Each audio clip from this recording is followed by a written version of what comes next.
பலிப்போர் பாக்கிய செல்வம் புவியில் இல்லையே. புவி நிரம்ப பொன் தந்தாலும் இப்பளிக்கு ஈடில்லையே.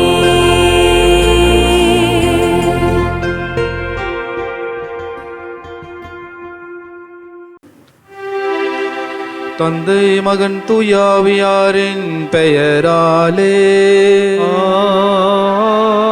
ஆமென். நம் ஆண்டவராகிய இயேசு கிறிஸ்துவின் அருளும் கடவுளின் அன்பும் தூயாவியாரின் நட்புறவும் உங்கள் அனைவரோடும் இருப்பதாக. உம் ஆன்மாவோடும் இருப்பதாக. இறை இயேசுவில் மிகவும் பிரியமானவர்களே, புனித தாயாம் திரு அவை புனித வனத்து அந்தோணியாருடைய நினைவை கொண்டாடுகிறது.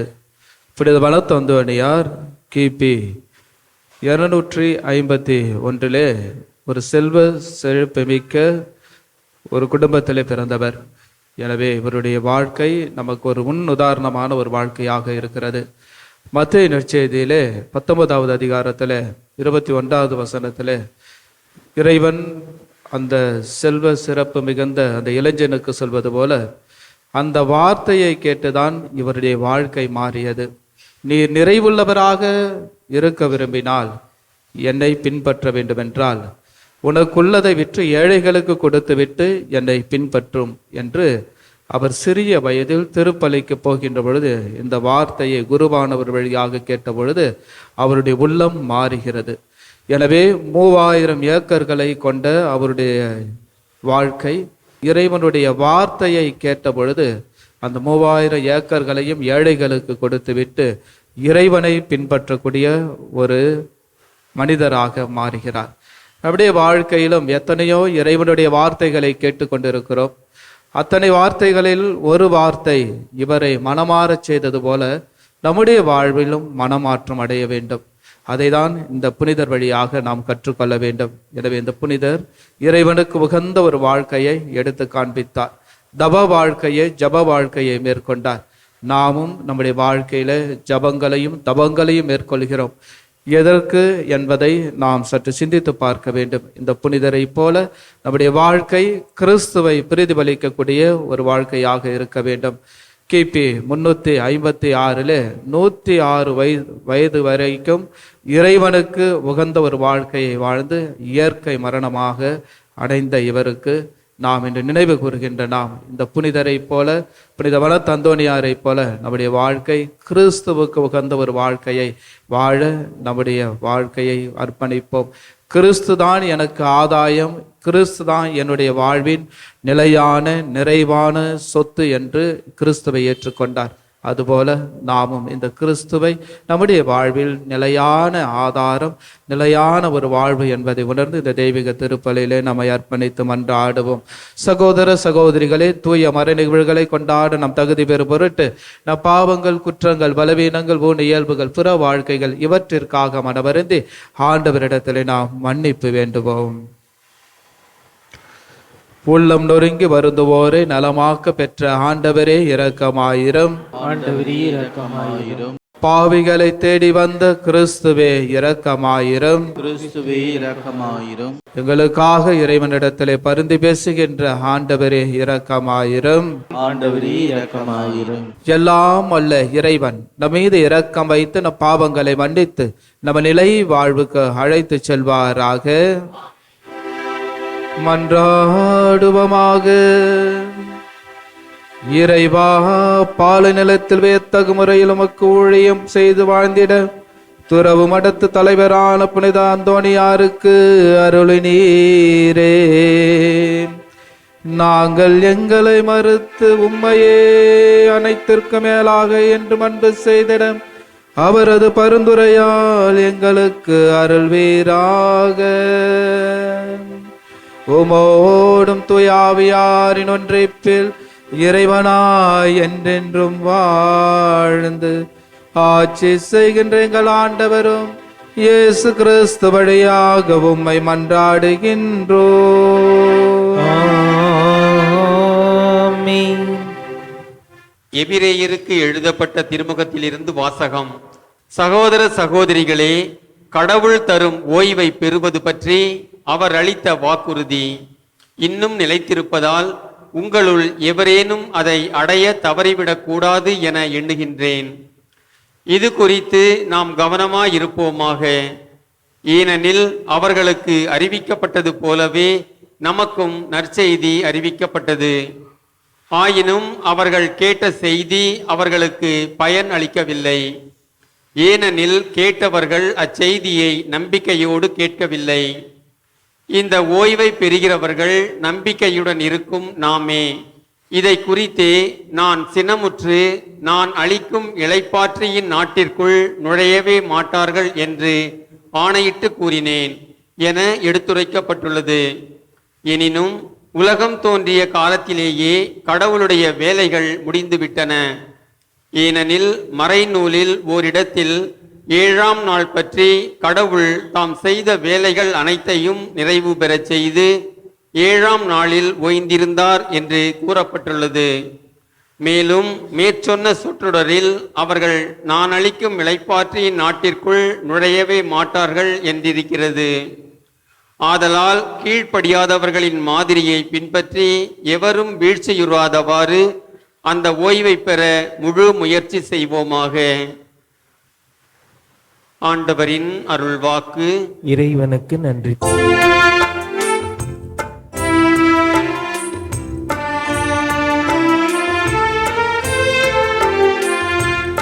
இறைவனின் செயல்களை மறவாதீர்கள். இறைவனின் செயல்களை மறவாதீர்கள். நாங்கள் கேட்டவை நாங்கள் அறிந்தவை எம்மூதாதையர் எமக்கு விரிந்துரைத்தவை இவற்றை உரைப்போம். வரவிருக்கும் தலைமுறைக்கு ஆண்டவரின் புகழ்மிகு வலிமை மிகு செயல்களையும் அவர் ஆற்றிய வியத்தகு செயல்களையும் எடுத்துரைப்போம். இறைவனின் செயல்களை மறவாதீர்கள். இறைவனின் செயல்களை மறவாதீர்கள்.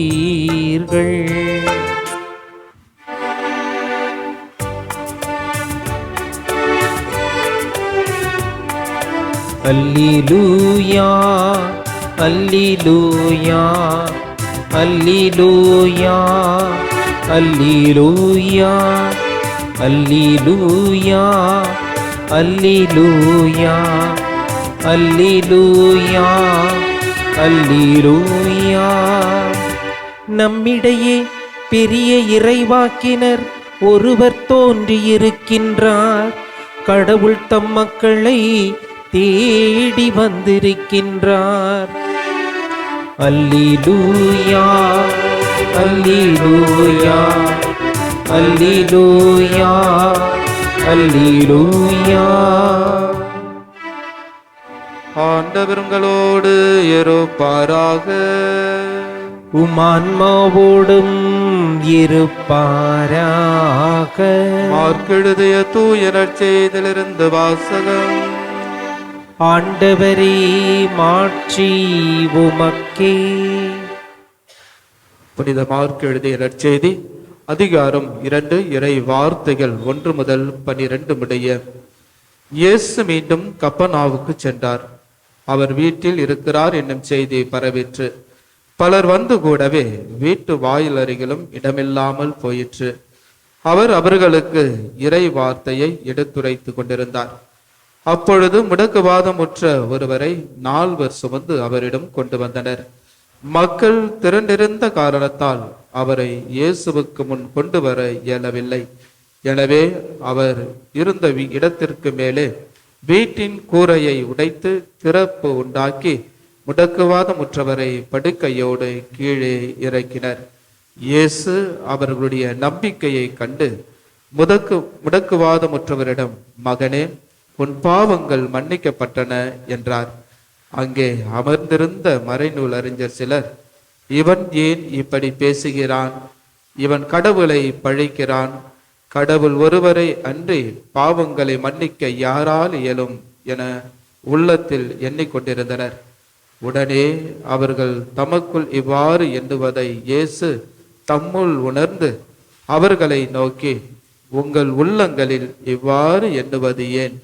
முடக்குவாதமுற்ற இவனிடம் உன் பாவங்கள் மன்னிக்கப்பட்டன என்பதா, எழுந்து உன் படுக்கையை எடுத்துக்கொண்டு நட என்பதா, எது எளிது? மண்ணுலகில் பாவங்களை மன்னிக்க மானிட மகனுக்கு அதிகாரம் உண்டு என்பதை நீங்கள் அறிந்து கொள்ள வேண்டும் என்றார். எனவே அவர் முடக்குவாதமுற்றவரை நோக்கி, நான் உமக்கு சொல்கிறேன், நீ எழுந்து உன்னுடைய படுக்கையை எடுத்துக்கொண்டு வீட்டுக்கு போ என்றார். அவரும் எழுந்து உடனே தம்முடைய படுக்கையை எடுத்துக்கொண்டு எல்லாரும் காண வெளியே சென்றார். இதனால் அனைவரும் மலைத்து போய், இதை போல நாம் ஒருபோதும் கண்டதில்லையே என்று கூறி கடவுளை போற்றி புகழ்ந்தனர். ஆண்டவரின் அருள்வாக்கு. கிறிஸ்துவே உமக்கு புகழ். இறை இயேசுவில் அன்னைக்குரிய அன்பு பக்தர்களே, மாதா தொலைக்காட்சியின் அன்பு நேயர்களே, உங்களையும் உங்கள் குடும்பத்தையும் இறை வார்த்தையின் வாயிலாக உங்கள் பாவங்கள் மன்னிக்கப்பட்டு இன்றைய நாள் இறை ஆசிரையும் அருளையும் உங்களுக்கு கொடுத்து நல்வழிப்படுத்துவாராக. இந்த இறைவனுடைய வார்த்தைகளை நாம் கேட்டோம். அதிலும் நற்செய்தியிலே ஆண்டவர் இயேசு மிக தெளிவாக நமக்கு சொல்லுகிறார், ஆர்வம் ஆசிரை தரும். எனவே ஆர்வம் ஆசிரை தருகின்ற பொழுது அன்பான அதிகாரத்தை இறைவன் உங்களுக்கு வெளிப்படுத்துகிறார். எனவே ஆர்வம் ஆசிரை தரும் என்று இறைவன் நமக்கு சொல்லுகின்ற பொழுது, நிச்சயமாக இந்த நாளிலே இந்த கப்பர்நாகும் என்ற ஊர் ஆண்டவர் இயேசு யோவான் நற்செய்தியிலே 2வது அதிகாரத்தில் தன்னுடைய முதல் புதுமையை செய்த பிறகு அவர் கப்பர்நாகு ஊரிலே தங்கினார் என்று நாம் வாசிக்கிறோம். எனவே இந்த கப்பர்நாகூர் என்று சொல்லுகின்ற பொழுது ஒரு ஒதுக்கப்பட்ட கடலோர ஒரு கிராமம், புரியுதுங்களா?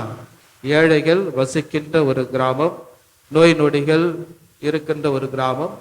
அந்த கிராமத்தை ஆண்டவர் இயேசு தேடி செல்கிறார். அந்த கிராமத்திற்கு ஒரு வாழ்வை ஆண்டவர் இயேசு கொடுக்கிறார். எனவேதான் அந்த இடத்திலே ஆண்டவர் அந்த இடத்துக்கு செல்கின்ற பொழுது அங்கு இடமில்லாமல் போயிற்று. பல நபர்கள் ஆண்டவரை தேடி வருவதை நாம் பார்க்கிறோம். எனவேதான் ஆண்டவர் இந்த கப்பர்நாகு ஊருக்கு ஒரு விடுதலை அளிப்பவராக, அவருடைய அன்பின் அதிகாரத்தால் ஒரு விடுதலை கொடுப்பவராக மாறுகிறார். எனவே நாம் சற்று சிந்தித்து பார்க்க வேண்டும். மாணவனுக்கு ஆசிரியர் ஒரு அன்பான ஒரு அதிகாரத்தை கொடுப்பவராக இருக்க வேண்டும். ஏனென்றால் இந்த அறிவு சார்ந்த திறனையும் ஆற்றலையும் மாணவனுக்கு ஆசிரியர் கொடுக்கக்கூடியவராக இருக்க வேண்டும். பெற்றோர்கள் பிள்ளைகளுக்கு ஒரு அன்பான அதிகாரத்தை கொடுக்கக்கூடியவர்களாக இருக்கிறார்கள். இந்த உலகத்தை காண பிள்ளைகளுக்கு அவர்கள் ஒரு சிறந்த தாய் தந்தையர்களாக மகான்களாக இருக்கிறார்கள். அவர்கள் நினைத்திருந்தால் இந்த அதிகாரத்தினால் அவர்கள் எதை வேணாலும் செய்யலாம். ஆனால் அன்பின் அதிகாரத்தை அவர்கள் வெளிப்படுத்துகிறார்கள். எனவே நாம் இறைவனுடைய வார்த்தைகளை இன்னும் ஆழமாக சிந்திக்கின்ற பொழுது உன்னுடைய ஆர்வம் ஆசிரியரை பெற்றுக் கொடுக்கும் என்று சொல்லுகின்ற பொழுது, நீ செய்கின்ற செயலில்தான் இறைவனுடைய ஆசீர் இருக்கிறது. ஒரு வேலையை செய்கிறார் என்றால் அந்த வேலையில் உன்னுடைய அன்பின் ஆர்வம் இருக்க வேண்டும். அப்பொழுதுதான் உனக்கு அது ஆசிரியராக கொடுக்க முடியும். எனவே நாம் சற்று இன்னும் ஆழமாக சிந்தித்தோம் என்றால், ஒரு தெருவை பெருக்குகிறார், கூட்டுகிறார் என்றால் அவர் அதில் ஆர்வத்தோடு செய்தால்தான் அந்த தெருவு வசிக்கின்றவர்கள் அந்த தெருவை கூட்டுகின்ற நபரை பெருமையாக, துப்புரவு பணியாளரை பெருமையாக பேச முடியும். ஆனால் அந்த தெருவை அவர்கள் அழுக்காக வைத்திருக்கிறார்கள் என்றால் அவரை பெருமையாக பேச முடியாது. ஏனென்றால் அந்த அளவுக்கு இறைவன் நம்முடைய ஆர்வத்தை, அவர் நம்முடைய அதிகாரத்தை பேசக்கூடியவராக நமக்கு இன்று கற்றுக் கொடுக்கிறார். எனவே கெவின் என்ற ஒரு நிறுவனத்தினுடைய இயக்குனர் ராமலிங்கம் என்பவர் மிக அழகாக சொல்லுகிறார், நீ செய்கின்ற தொழிலை எந்த அளவுக்கு நீ அன்போடு ஏற்றுக்கொண்டு செய்கிறாயோ அப்பொழுது நீ போற்றத்தக்கக்கூடிய ஒரு மனிதராக இருக்கிறாய் என்பதை நமக்கு சொல்லுகிறார். அதே போல மார்ட்டின் லூதர் கிங் அவரும் இவ்வாறாக நம்முடைய பணி வாழ்வை நீ அன்போடு செய்கின்ற பொழுது நீனும் போற்றக்கூடிய ஒரு மனிதனாக இருப்பாய் என்று சொல்லுகிறார். எனவே இறைவன் தன்னுடைய பணி வாழ்வை இந்த கப்பர்நாகூரிலே எவ்வாறு செய்கிறார் என்றால், இந்த துப்புரவு பணியாளனை போல அவர் பேசக்கூடிய ஒரு மனிதனாக மாறுகிறார். நம்முடைய வாழ்க்கையில நாம் எத்தனையோ பணியிடங்களில் செய்கிறோம், பணி வாழ்வை செய்கிறோம், அலுவலகங்களில் வேலை செய்கிறோம், உயர்ந்த இடங்களில் வேலை செய்கிறோம். உன்னை யாராவது போற்றி புகழக்கூடிய ஒரு மனிதனாக உன்னால் பேசப்பட்டு வருகிறதா? அந்த இடத்தில் இருக்கின்ற உனக்கு கீழ் வேலை செய்கின்றவர்கள் பேசுவார்களை தவிர ஆனால் அனைவரும் பேச மாட்டார்கள். அந்த அளவுக்கு இயேசுவினுடைய வாழ்வை நாமும் நம்முடைய வாழ்க்கையிலே கற்றுக்கொள்ள வேண்டும் என்பதை இறைவன் நமக்கு இன்று இறைவனுடைய வார்த்தையின் வாயிலாக நமக்கு சொல்லுகிறார். எனவே நம்முடைய வாழ்க்கை எதற்கு பயனுள்ளதாக இருக்கிறது என்பதை நாம் சற்று சிந்தித்து பார்க்க வேண்டும். இறைவன் இன்று உன்னுடைய பாவங்கள் மன்னிக்கப்பட்டன என்று சொல்லுகின்ற பொழுது அங்கு அதிகாரத்தை பயன்படுத்துகிறார்கள் மறைநூல் வல்லுநர்கள், சட்ட வல்லுநர்கள். அதுவல்ல நம்முடைய வாழ்க்கை. எந்த ஒரு வாழ்க்கையை நாம் இறைவனுக்கு கொடுக்கக்கூடியவர்களாக நாம் மாறுகிறோம்? பயனுள்ள ஒரு வாழ்க்கையை கொடுக்கக்கூடியவர்களாக நாம் மாறுகிறோமா என்பதை சற்று சிந்தித்து பார்க்க வேண்டும். இறைவனுடைய மன்னிப்பு நமக்கு எப்பொழுதும் கொடுக்கப்படுகின்ற ஒரு மன்னிப்பாக இருக்கிறது. நாம் ஒப்புரவு அருட்சாதனத்தை மேற்கொள்கின்ற பொழுது இறைவன் நம்மை மன்னிக்கிறார். ஆனால் நீ இந்த மறைநூல் அறிஞரை போல, சட்ட வல்லுநர்களைப் போல உன்னுடைய எண்ணங்கள் இருக்கின்ற பொழுது நீ பிறரை மன்னிக்க முடியாமல் இருக்கிறாய், நீ ஏற்றுக்கொள்ள முடியாமல் இருக்கிறாய், நீ அன்பு செய்ய முடியாமல் இருக்கிறாய். அதை தான் சற்று சிந்தித்து பார்க்க வேண்டும் என்று இறைவன் நமக்கு ஒவ்வொரு தடவையும் நம்முடைய மன்னிப்பின் வழியாக நமக்கு எடுத்துரைக்கிறார். எனவே நாம் கொடுக்கின்ற நம்முடைய காணிக்கைகளிலும் சரி, நாம் இறைவனை விசுவாசிப்பதிலும் சரி, நம்முடைய நம்பிக்கையிலும் சரி, இறைவனுக்கு உகந்த ஒரு மன்னிப்பையும் நம்பிக்கையும் கொடுக்க வேண்டும். இன்றைய புனிதருடைய வாழ்விலும் கூட, வனத்து அந்தோனியாருடைய வாழ்விலும் கூட அவர் எவ்வளவோ சொத்துக்கள் இருந்தாலும் இதை ஏழைகளுக்காக கொடுத்து, நான் இயேசுவின் மீது நம்பிக்கை வைத்து என்னுடைய வாழ்வு இயேசுவுக்கு உரியதாக இருக்க வேண்டும் என்று ஆசைப்படுகிறார். நம்முடைய வாழ்க்கையில் எதன் மீது உள்ள ஒரு ஆசைகளாக இருக்கிறோம்? உலக சார்ந்த ஒரு ஆசைகளை வெளிப்படுத்துகின்ற பொழுது நம்மால் இயேசுவின் மீது கொண்ட ஒரு நிறைவான ஒரு நிலையான வாழ்வை பெற்றுக்கொள்ள முடியாது. ஆனால் இயேசு மீது நாம் கொண்டிருக்கின்ற ஒரு உண்மையை நாம் புரிந்து கொள்கின்ற பொழுதுதான், நம்முடைய வாழ்க்கையை நம்பிக்கையை கொடுக்கின்ற பொழுதுதான் இந்த முடக்குவாதமுற்ற நபரை அவருடைய நம்பிக்கையை கண்டு வியந்த போது போல இயேசு நம்முடைய வாழ்வினுடைய நம்பிக்கையும் வியக்கக்கூடியதாக, பிறருக்கு உரியதாக இருக்க வேண்டும் என்பதை நமக்கு எடுத்து காண்பிக்கிறார். எனவே நாம் இயேசுவினுடைய அன்பின் அதிகாரத்தை பெற்றவர்களாக வாழ்வோம். இயேசு நமக்கு கொடுத்த கொடைகளை ஆர்வத்தோடு நாம் அதை செய்கின்ற பொழுது ஆண்டவருடைய ஆசிரை நாம் பெற்றுக்கொள்கிறோம் என்பதை மன உறுதியோடு, மன நம்பிக்கையோடு ஏற்றுக்கொண்டு இறைவனுக்கு உகந்த ஒரு பிள்ளைகளாக வாழ இந்த தெய்வீக திருப்பலியிலே நம்மை அர்ப்பணித்து மன்றாடுவோம். ஆமென். மன்னமின்னும் புந்தட்டில் இறைவா இம் காணிக்கை தந்திட்டோம் ஏற்பார் மன்னம் இன்னும் பொந்தட்டில் இறைவா புகை போல மறைகின்ற வாழ்வில் வெறும் புகழ் தேடி பயனேதும் இல்லை. புகை போல மறைகின்ற வாழ்வில் வெறும் புகழ் தேடி பயனேதும் இல்லை. ரூப புகை போல உயர்ந்து நாங்கள் இன்றும் புனிதராய் வாழ்ந்திட அருள்வார். சகோதர சகோதரிகளே, என்னுடையதும் உங்களுடையதுமான இப்பலி எல்லாம் வல்ல தந்தையாக இறைவனுக்கு ஏற்றதாகபடி மன்றாடுங்கள். ஆண்டவர் தமது பெயரின் புகழ்ச்சிக்காகவும் ஆட்சிக்காகவும் நமது நன்மைக்காகவும் புனித திரு அவை அனைத்து நலனுக்காகவும் மது கையிலிருந்து இப்பலியை ஏற்றுக்கொள்வாராக. ஆண்டவரே, புனித அந்தோனியார் நினைவு கொண்டாட்டத்தில் உமது பீடத்துக்கு நாங்கள் கொண்டு வரும் எங்கள் பணியின் காணிக்கைகளை உமக்கு உகந்தனவாய் ஏற்றுக்கொள்ளவும் வேண்டுகின்றோம். அதனால் நாங்கள் உலக பற்றுகளிலிருந்து விடுபட்டு உம்மை மட்டுமே எங்கள் செல்வமாக கொண்டிருக்க செய்வீராக. எங்கள் ஆண்டவராகிய கிறிஸ்து வழியாக உம்மை மன்றாடுகின்றோம்.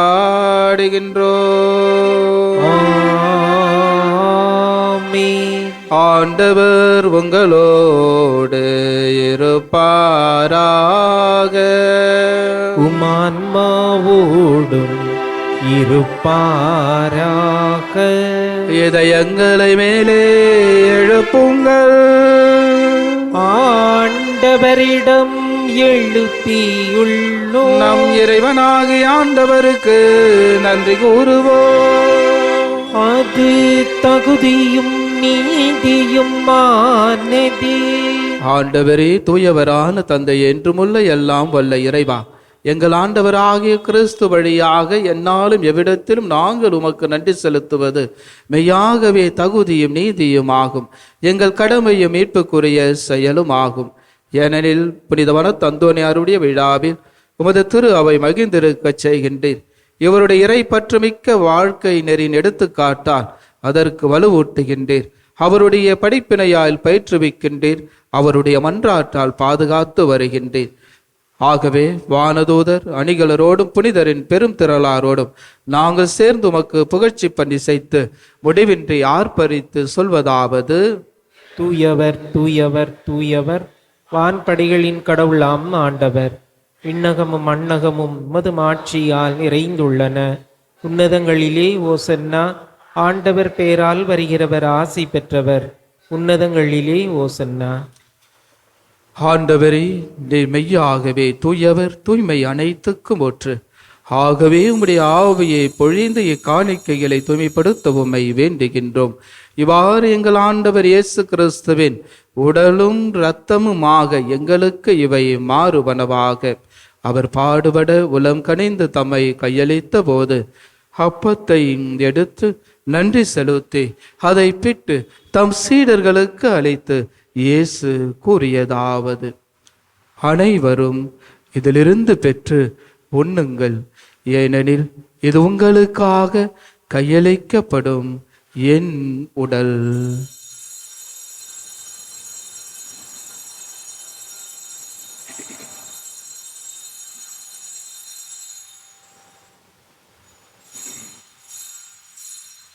அவனமே இரவு விருந்தை அருந்திய பின் கிண்ணத்தையும் எடுத்து மீண்டும் உமக்கு நன்றி கூறி தம் சீடர்களுக்கு அளித்து இயேசு கூறியதாவது: அனைவரும் இதிலிருந்து பெற்று பருகுங்கள், ஏனெனில் இது புதிய நிலையான உடன்படிக்கைக்குரிய என் இரத்தத்தின் கிண்ணம். இது பாவ மன்னிப்புக்கென்று உங்களுக்காகவும் பலருக்காகவும் சிந்தப்படும். இதை என் நினைவாக செய்யுங்கள்.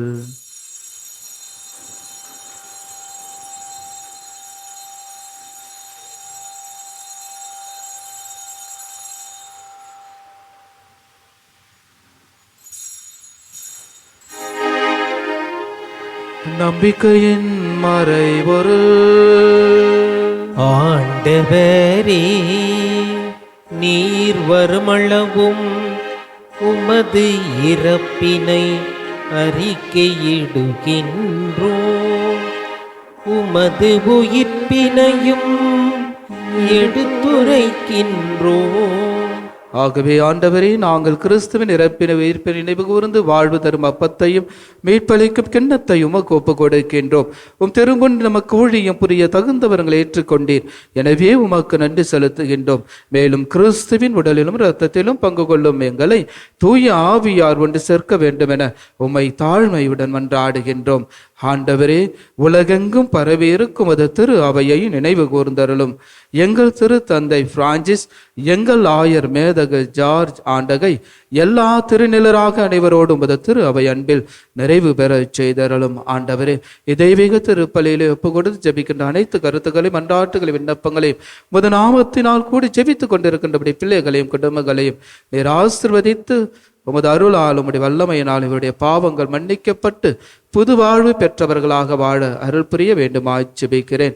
வேலு உயிர்த்தெழும் இதை நோக்கோடு தொழில் கொள்ளும் எங்கள் சகோதர சகோதரிகளையும் தெய்வீக திருப்பலியிலே ஒப்பு கொடுத்து ஜெபிக்கின்ற ஆன்மாக்கள், நம்முடைய குடும்பங்களில் இருந்து போன அனைத்து ஆன்மாக்கள், யாரும் இனியாத ஆத்துமாக்கள், உத்திருக்கிற ஸ்தலத்தில் இருக்கிற ஆத்துமாக்களுக்காகவும் சிறப்பாக மன்றாடுவோம். இறந்தோர் அனைவரும் இரக்கத்துடன் நினைவு கூர்ந்து முது திருமுக ஒளியினுள் ஏற்றருளும். எங்கள் அனைவரும் மீது இரக்கமாயிரும். கடவுளின் கன்னித்தாயான புனித மரியா, அவருடைய கணவரான புனித யோசேப்பு, புனித திருத்தூதர்கள், இவ்வுலகில் உமக்கு உகந்தவராய் இருந்தோர் ஆகிய புனிதர் அனைவருடனும் நாங்கள் நிலை வாழ்வில் பங்கு கொள்ளும் தகுதி பெறும் பொருட்டு உம் திருமகன் இயேசு கிறிஸ்து வழியாக உம்மை புகழ்ந்தேத்த மரமருள உம்மை மன்றாடுகின்றோம்.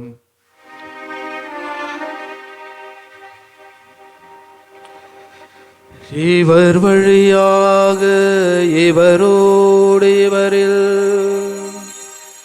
எல்லாம் வல்ல இறைவனாகிய தந்தையே, தூய ஆவியாரின் ஒன்றிப்பில் எல்லா புகழும் மாட்சிமையும் என்றென்றும் உமக்கு உரியதே. ஆமீன், ஆமீன், ஆமீன்.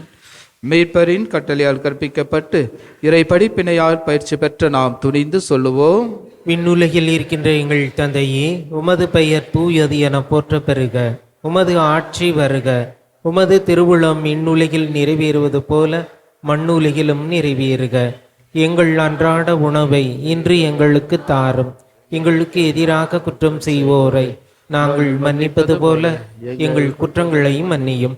எங்களை சோதனைக்கு உட்படுத்தாதேயும், தீமையிலிருந்து எங்களை விடுவித்தருளும். ஆண்டவரே, தீமை அனைத்திலும் இருந்து எங்களை விடுவித்து எங்கள் வாழ்நாளில் அமைதியை கனிவுடன் அருள உம்மை மன்றாடுகின்றோம். உமது இரக்கத்தின் உதவியால் நாங்கள் பாவத்திலிருந்து எப்பொழுதும் விடுதலை பெற்று யாதொரு கலக்கமுமின்றி நலமாய் இருப்போமாக.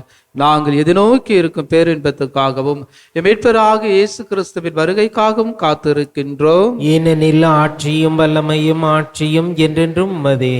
ஆண்டவரே இயேசு கிறிஸ்துவே, அமைதியை உங்களுக்கு விட்டுச் செல்கிறேன், என் அமைதியை உங்களுக்கு அளிக்கிறேன் எனும் திருத்தூதர்களுக்கு மொழிந்தீரே.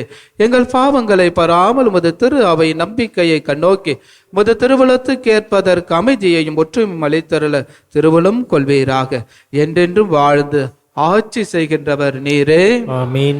ஆண்டவருடைய அமைதி உங்கள் அனைவரோடும் என்றும் இருப்பதாக, ஆன்மாவோடும் இருப்பதாக. நம் ஆண்டவர் இயேசு தருகின்ற அமைதியை ஒருவரோடு ஒருவர் மகிழ்ச்சியோடு பகிர்ந்து கொள்வோம். அமைதி. உலகின் பாவங்களை போக்கும் இறைவனின் செம்மறியே, எங்கள் மேல் இரக்கமாயிரும். உலகின் பாவங்களை போக்கும் இறைவனின் செம்மறியே, எங்கள் மேல் இரக்கமாயிரும். உலகின் பாவங்களை போக்கும் இறைவனின் செம்மறியே, எங்களுக்கு அமைதியை அளித்தருளும். இதோ நம் ஆண்டவர் இயேசு கிறிஸ்து அன்று இந்த முடக்குவாதமுற்ற மனிதனுக்கு உன் பாவங்கள் மன்னிக்கப்பட்டு என்று புது வாழ்வு அளித்தவர். இன்றும் நம்மோடு வாழ்ந்து கொண்டு உன் பாவத்திற்காக ஒவ்வொரு நாளும் உன்னை சரி செய்து கொண்டிருப்பவர். நீ எப்பொழுது மன்னிக்க பெற்று புது வாழ்வு பெறப்போகிறாய் என்று நம்மை கேட்பவர் இவரே. இதோ இறைவனின் செம்மறி, இது உலகின் பாவங்களை போக்குபவர். செம்மறியின் விருந்துக்கு அழைக்க பெற்ற நம் அனைவரும் பேறு பெற்றோர். ஆண்டவரே, நீர் என் இல்லத்தில் எழுந்தருள நான் தகுதியற்றவன். ஆனால் ஒரு வார்த்தை மட்டும் சொல்லியிருளும், எனது ஆன்மா நலமடையும். கிறிஸ்துவின் திருவிடரும் திரு ரத்தம் நம்மை காத்து நிலை வாழ்வழிப்பதாக. ஆமென். நன்றி கூறி மன்றாடுவோமாக. ஆண்டவரே, புனிதவன தந்தோனியாரின் ஆற்றல்களை எதிர்த்து போராடி சீரிய வெற்றி பெற அருள் புரிந்தீரே. நலம் தரும் மதுரலுடையாளத்தால் ஊற்றம் பெற்ற நாங்கள் பகைவனின் அனைத்து சூழ்ச்சிகளையும் என்றும் மேற்கொள்ள அருள்வீராக. எங்கள் ஆண்டவராகிய கிறிஸ்து வழியாக உம்மை மன்றாடுகின்றோம்.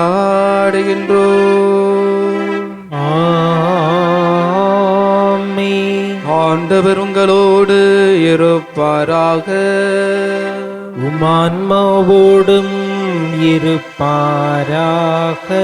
எல்லாம் வல்ல இறைவன் தந்தை, மகன், தூயாவியார் உங்கள் அனைவரையும் நிறைவாக ஆசீர்வதிப்பாராக.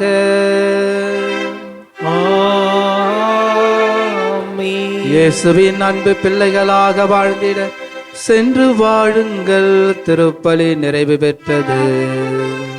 இறைவனுக்கு நன்றி.